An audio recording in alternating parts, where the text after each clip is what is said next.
Okay, so if you are at the audio module and you are on activity 5 here and you need to use Soundtrap, let's click here on Soundtrap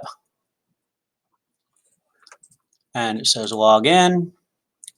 Log in with Google. You may use your school Gmail account. The Soundtrap app has been approved. So we click there.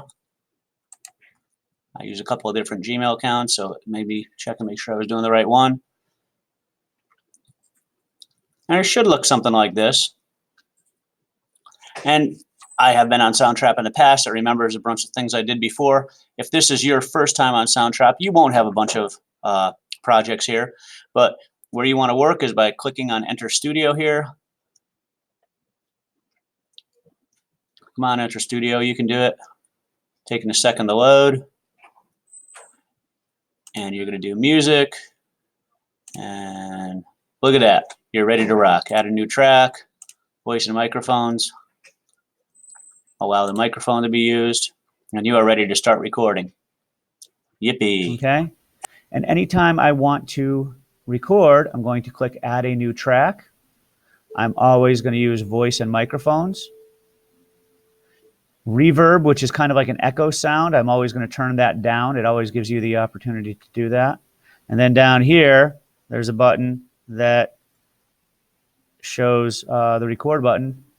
And when I click, it's going to give me a chance to turn on the mic and make sure that the mic is actually working. Done. And it'll count me down with these little dots here.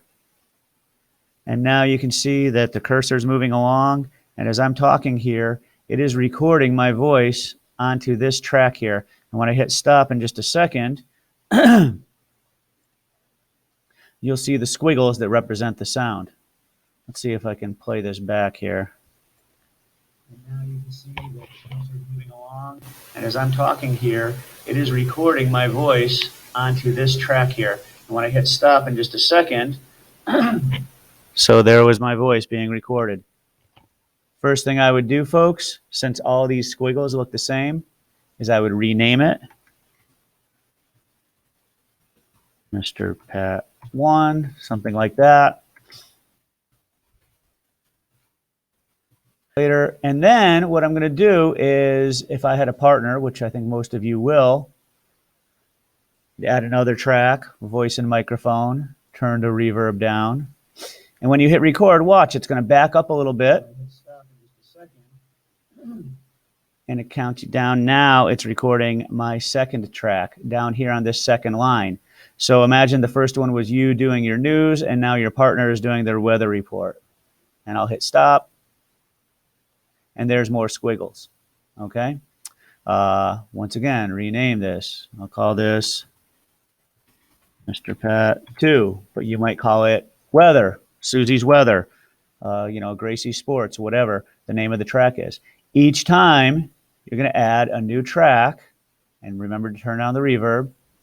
And so what's going to happen is, as you record, now your partner is doing their weather report. It backs up a little bit there, and now as you record, you'll notice that it's starting to look like a flight of stairs here, or a set of steps, that it's starting to kind of go down like this.